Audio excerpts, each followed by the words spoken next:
बिस्मिल्लाहिर्रहमानिर्रहीम। सही बुखारी हदीस नंबर 71।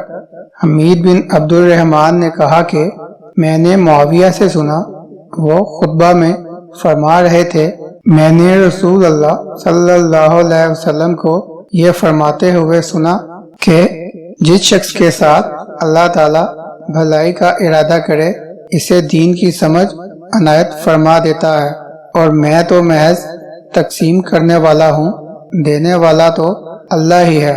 और ये उम्मत हमेशा अल्लाह के हुक्म पर कायम रहेगी, और जो शख्स इनकी मुखालफत करेगा इन्हें नुकसान नहीं पहुंचा सकेगा, यहाँ तक कि अल्लाह का हुक्म क़यामत आ जाए और ये आलम फना हो जाए।